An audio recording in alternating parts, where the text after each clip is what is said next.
বর্তমান যুগে আমরা দেখতে পাচ্ছি সারা বিশ্বময় ভূমিকম্পের একটা আভাস পাওয়া যাচ্ছে। বিশাল বহুতল ভবনগুলো নিমিষেই ধূলিসাৎ হয়ে যাচ্ছে। যে বহুতল ভবনের ভিতরে বিভিন্ন রকমের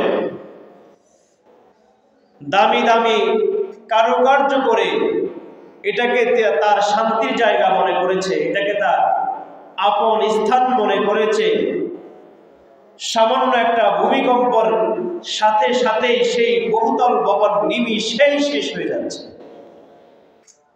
আল্লাহ বুঝিয়ে দিচ্ছেন, বান্দা তোর এই বহুতল ভবন, এই সুন্দর কারুকার্য বিল্ডিং এর ভিতরে আমি আল্লাহ শান্তি রাখি নাই। যে বহুতল ভবনকে তুই তোর নিরাপদ স্থান মনে করেছিস, সেই বহুতল ভবন আমি আল্লাহর সামান্য একটু 5.5 অথবা 6.5 এর ভিতরেই আমি আল্লাহ পুরো বিল্ডিংটাকে মাটির তলে দশাই দিতে পারি। এত গর্ব, এত অহংকার যে সম্পদ নিয়ে কবি বলেছেন, নদীর কুল ভাঙে কুল গড়ে, এই তো নদীর খেলা। নদীর কুল ভাঙে ও কুল গড়ে, এই তো নদীর খেলা। সকাল বেলা দনির তুই ফকির সন্ধ্যা বেলা। সকাল বেলা দনির তুই ফকির সন্ধ্যা বেলা। সকালবেলা কোটি কোটি টাকার মালিক, সন্ধ্যা নামতেই রাস্তার ফকির। একটা সম্পদ, একটা অর্থ তার মালিকানায় আল্লাহ রাখেন নাই। মুহতারাম হাজিরিন, এই যে বিপদ আপদ গুলো আসতেছে, একের পর এক বিপদ আমাদেরকে গ্রাস করে নিচ্ছে। এই বিপদ গুলো কেন আসতেছে? আল্লাহ তাআলা যদি তৌফিক দান করেন এই জুমায় এই আলোচনাটা করব। 3 কারণে আল্লাহ পাক রব্বুল আলামিন বান্দার উপরে এই বিপদ আপদ গুলো দিয়ে থাকেন। কত কারণে? 3 কারণে আল্লাহ সুবহানাহু ওয়া তাআলা বান্দার উপরে বিভিন্ন বিপদ আপদ দিয়ে থাকে। তার মধ্যে এক প্রকার হচ্ছে পরীক্ষা স্বরূপ। বান্দাকে আল্লাহ পাক রব্বুল আলামিন তার ঈমানের পরীক্ষার জন্য, তার আমলের পরীক্ষার জন্য আল্লাহ তাআলা বড় বড় মুসিবতে বান্দাকে রাখেন। বিভিন্ন রকমের বিপদ আপদ দিয়ে, বিভিন্ন রকমের পেরেশানি দিয়ে বান্দাকে আল্লাহ পাক রব্বুল আলামিন পরীক্ষা করে বান্দার ঈমানকে আরো শক্ত করার জন্য চেষ্টা করেন। 2 নম্বর, আল্লাহ পাক বিপদ আপদ দেন বান্দার মর্যাদাকে আল্লাহ তাআলা আরো বেশি বৃদ্ধি করবেন, আরো বেশি সম্মানিত করবেন। জান্নাতের মধ্যে বান্দার মর্যাদাকে আরো বেশি বৃদ্ধি করার জন্য বিভিন্ন প্রকারের বিপদ আপদ দিয়ে বান্দাকে আল্লাহ তাআলা মর্যাদা বৃদ্ধি করেন। সুবহানাল্লাহ। 3 নম্বরে, আল্লাহ সুবহানাহু ওয়া তাআলা মানুষের গুনাহ যখন এই পরিমাণ বেড়ে যায়, যেই গুনাহের কারণে আল্লাহ সুবহানাহু ওয়া তাআলার হুকুম আহকাম মানুষ মানতে নারাজ হয়ে যায়, ওই অবস্থায় আল্লাহ পাক রব্বুল আলামিন মানুষকে গুনাহ থেকে পরিত্রাণ দেওয়ার জন্য মানুষগুলোকে গুনাহের কারণে বিভিন্ন আযাব আর গজব নাযিল করে মানুষকে সতর্ক করে থাকেন। কয় কারণ হলো? 3 কারণ।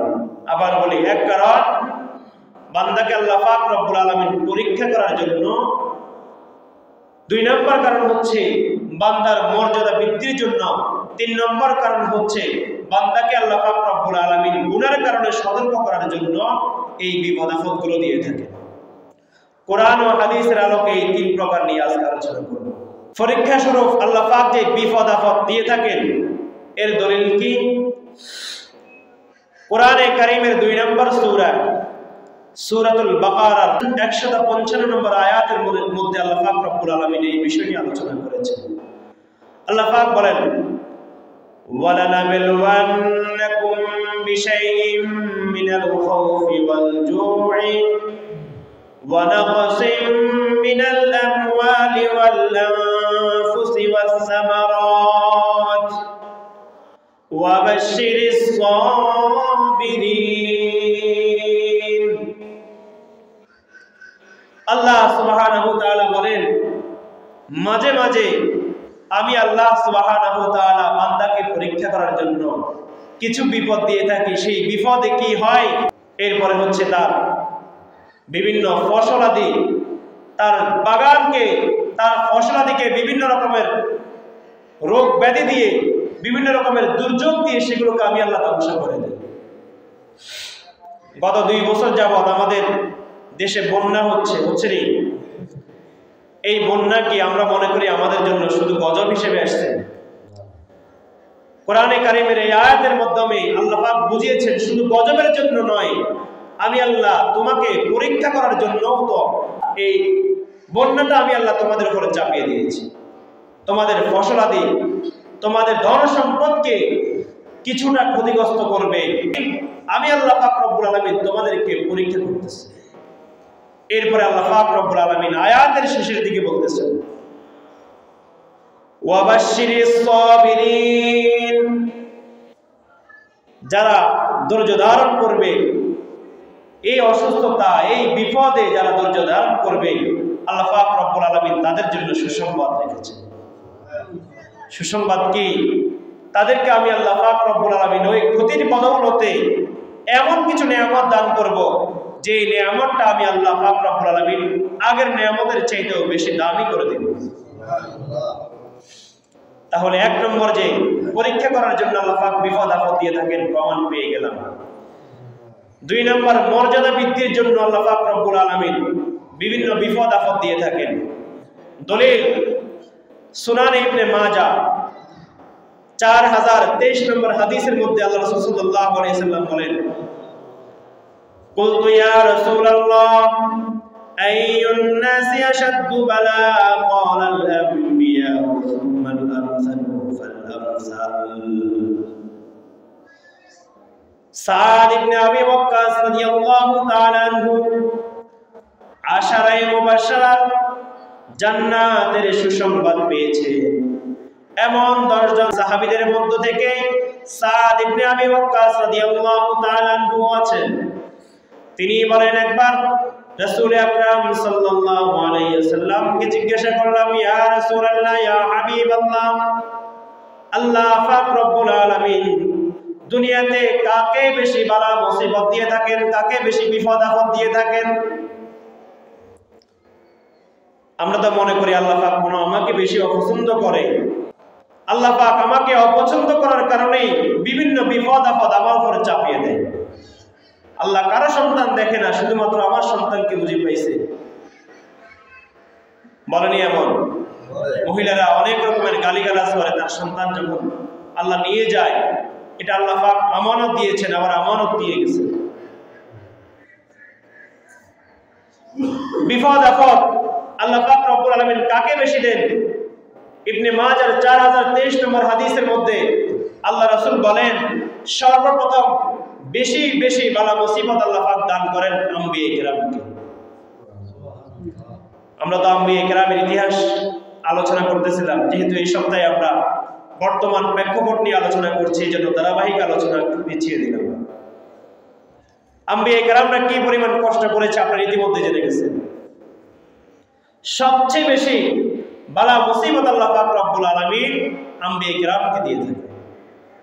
এরপরে সাহাবায়ে কিরামকে যারা আল্লাহ পাক আমাদের চাইতেও বেশি ভালোবাসার উপযুক্ত, আল্লাহ পাক তাদেরকে বেশি বেশি বালা মুসিবত দিয়ে থাকেন। অর্থাৎ যার সম্পর্ক আল্লাহর সঙ্গে যত বেশি হবে, আল্লাহ পাক রব্বুল আলামিন তাকে তত বেশি পরীক্ষা করবেন। হাদিসের মধ্যে আছে আল্লাহ রাসূল বলেন আদ-দুনিয়া সিজনুল মুমিনি ওয়া জান্নাতুল কাফির। দুনিয়া এই চাকচিক্য মুমিনদের জন্য নয়, মুসলমানদের জন্য এই পৃথিবীটা একটা কয়েদখানা, একটা কারাগার। কারাগারের মধ্যে যেমন শান্তি আর আশা করা বোকামি, এই দুনিয়াতে একজন মুমিন শান্তিতে থাকতে পারবে, একজন মুসলমান আরাম আয়েশে জীবন যাপন করবে, এটা বাবাও বোকামি।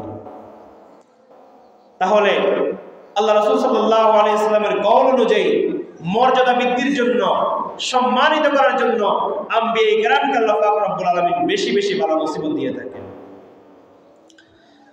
3 নম্বর যে কারণে আমাদের উপরে বিভিন্ন বালা মুসিবত, বিভিন্ন প্রকার রোগ ব্যাধি আসে, 3 নম্বর হচ্ছে আমাদের গুনাহের কারণে।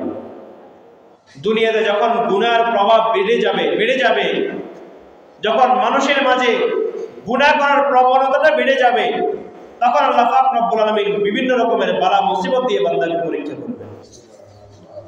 দলিল, আল্লাহ সুবহানাহু ওয়া তাআলা বলেন, ওয়ামা আসাবাকুম মিন মুসিবাতিন ফীমা কাসাবাত আইদিকুম ওয়া ইয়াফু আন কাসীর।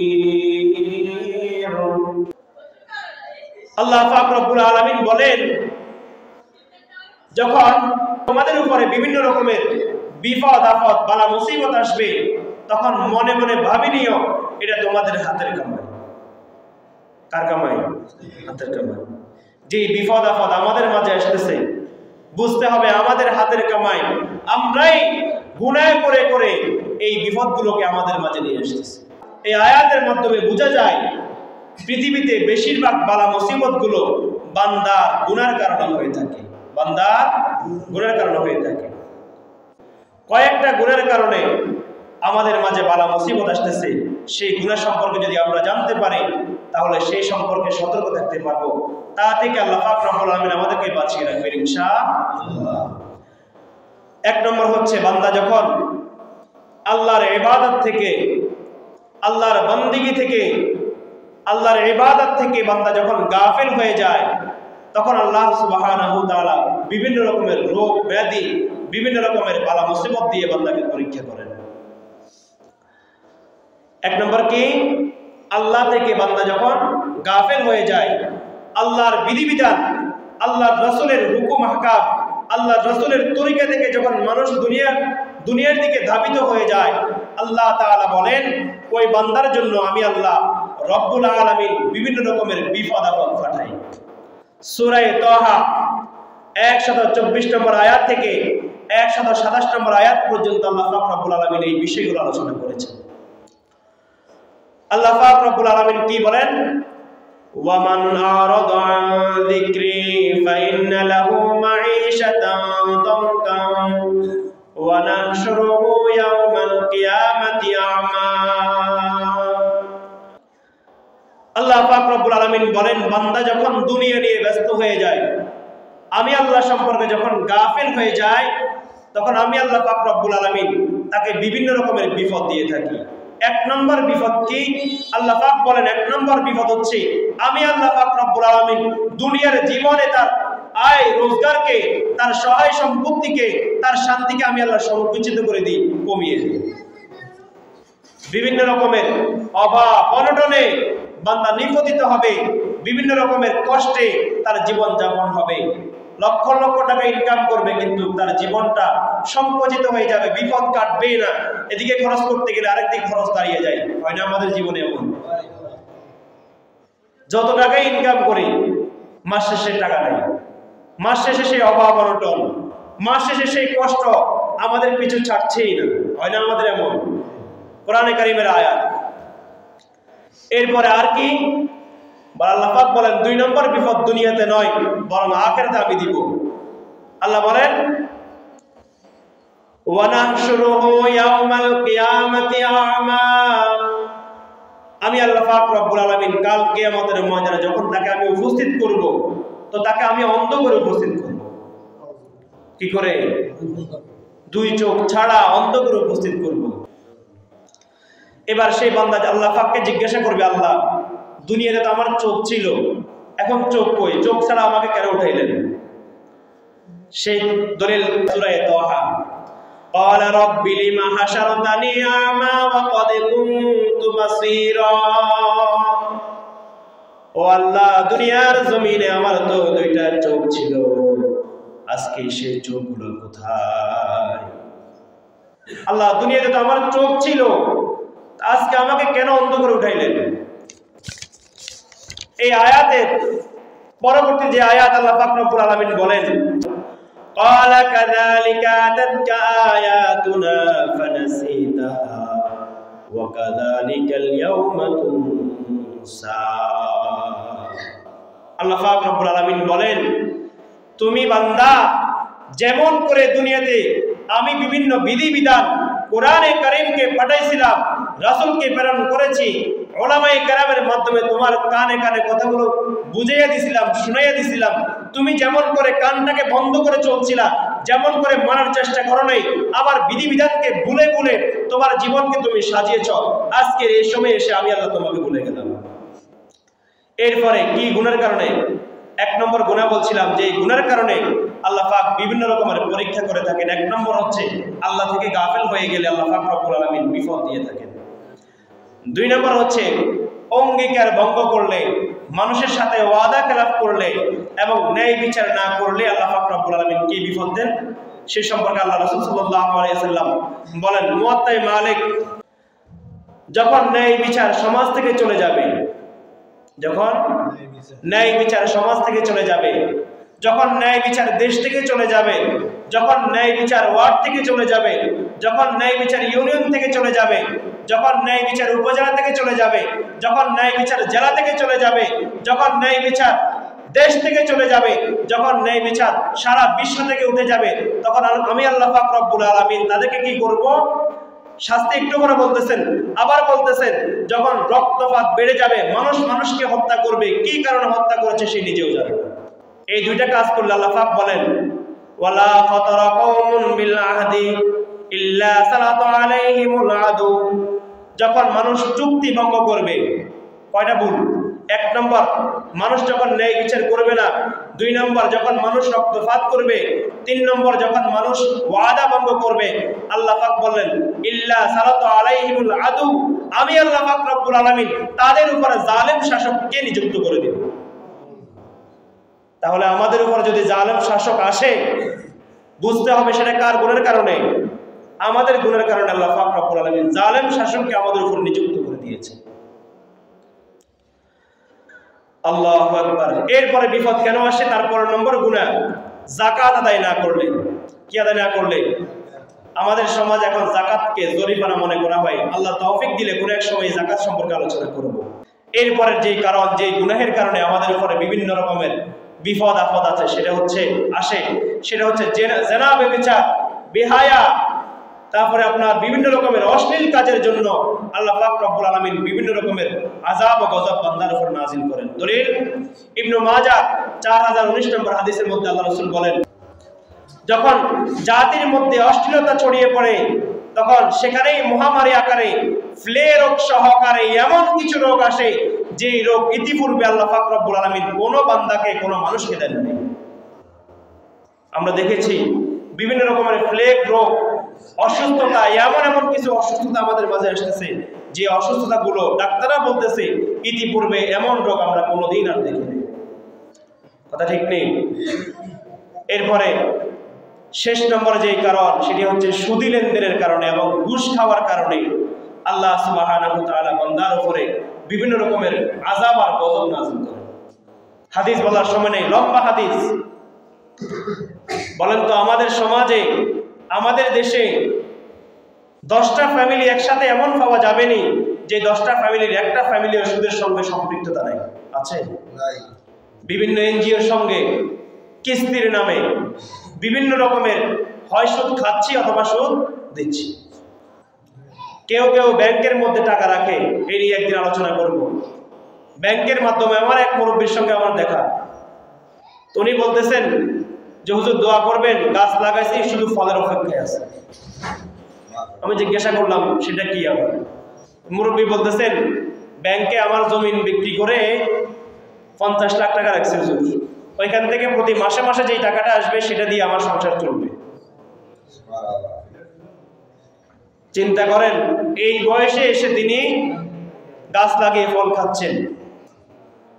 তাহলে চিন্তা করেন, একটা সাধারণ মানুষ যিনি নিয়মিত মুসল্লি, মসজিদের 5 ওয়াক্ত নামাজ পড়েন এবং বিভিন্ন জায়গাতে নামাজ ঠিক মতো পড়ে, তার সামাজিক আচরণ বিধি সবকিছু ঠিক আছে, কিন্তু সুদের সঙ্গে তার গভীর সম্পর্ক, বিভিন্ন অজুহাত দেখিয়ে বিভিন্ন রকমের সিস্টেম বের করে করে সে সুদ খায় অথবা সুদ দেয়। আমাদের দেশে যে কিস্তির টাকা নেই, এই কিস্তির টাকাটা নিয়ে যে বাড়তি টাকা যেটা পরিশোধ করা হচ্ছে, সেটাও তো সুদের অন্তর্ভুক্ত। সুদ খাওয়া যেমন হারাম, সুদ দেওয়াও কি, লওয়া দেওয়া দুটোটাই। সুদ সম্পর্কে বিস্তারিত আলোচনা আছে, সেটা এখন বলার সময় নেই, ইনশাআল্লাহ আরেকদিন আলোচনা করব। শেষ যে কথাটি বলবো সেটি হচ্ছে, এইভাবে বিভিন্ন রকমের বালা মুসিবত যখন আমাদের উপরে আসবে তখন আমাদের করণীয় কি?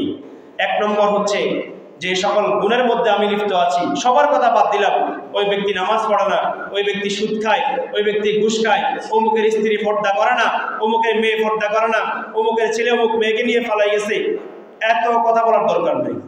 আমি সর্বপ্রথম আমার ভিতরে যেই গুনাহ আছে সেই গুনাহকে পরিত্যাগ করে সেই গুনাহ থেকে নিজেকে বাঁচিয়ে রেখে তওবা করতে হবে। এই বিপদ আপদ থেকে বাঁচার জন্য এক নম্বর কাজ কি? বেশি বেশি গুনাহের জন্য তওবা করতে হবে। দুই নম্বর হচ্ছে আল্লাহর কাছেই বিপদ থেকে দোয়া করতে হবে, আল্লাহ আমাদেরকে এই বিপদ থেকে আপনি বাঁচান। প্রতি বছর আমাদের দেশে বন্যার কারণে যে পরিমাণ ফসল নষ্ট হচ্ছে, আল্লাহ পাক যদি সামনে প্রতি বছর এভাবে দেয় তাহলে নোয়াখালীবাসী আগামী কয়েক বছর পরে সবচেয়ে বেশি গরিব একটা জেলা হিসেবে প্রমাণিত হবে। এখন তো পুরো দেশের ভিতরে একটা ধনী জেলা হিসেবে আছে, যে পরিমাণ সম্পদ নষ্ট হচ্ছে। এরপরে সবর করা। কোরআনে কারীমের সূরা বাকারার 156 নম্বর আয়াত আল্লাহ পাক বলেন, আল্লাযী ইযা আসাবাতহুম মুসিবা ক্বালু ইন্না লিল্লাহি ওয়া ইন্না ইলাইহি রাজিউন। যখন কোনো বিপদ আপদ তোমাদের উপরে আসবে ধৈর্য ধারণ করবা আর বেশি বেশি পড়বা ইন্না লিল্লাহি ওয়া ইন্না ইলাইহি রাজিউন। 4 নম্বর কাজ হচ্ছে বেশি বেশি আল্লাহকে স্মরণ করা। আল্লাহর স্মরণ যখন দিলে আসবে তখন গুনাহ আর আমার দ্বারা হবে না, গুনাহ করা আমার পক্ষে আর সম্ভব হবে না।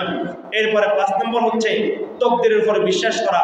আমার ছেলে পানিতে পড়ে মারা গেছে, আমার বাবা হঠাৎ স্ট্রোক করে মারা গেছে, আমার স্ত্রী বড় রোগ ধরা খাইছে, সব রকমের বিপদের জন্য এটাকে তাকদীর, আমার কপালে এটা আছে, আল্লাহ পাক রব্বুল আলামিন আমার জন্য এটা লিখে রেখেছেন, এটা আমার জীবনে হবেই হবে, সুতরাং এটা নিয়ে পেরেশানির কোনো কারণ নাই।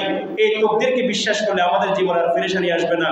শেষ নম্বর হচ্ছে দুর্যোগ কবলিত এলাকায় যেখানে দুর্যোগ আসবে সেই বিপদগ্রস্ত এলাকাতে যারা আমরা সুস্থ থাকবো আমরা সেখানে গিয়ে তাদেরকে ত্রাণ বিতরণ করব, তাদেরকে সহযোগিতা করব ইনশাআল্লাহ।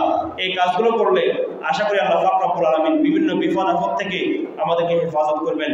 ওয়া মা তাওফীক ইল্লা বিল্লাহ। আল্লাহ তাআলা আমাদের সকলকে কথা বলার উপর আমল করার তৌফিক দান করুন।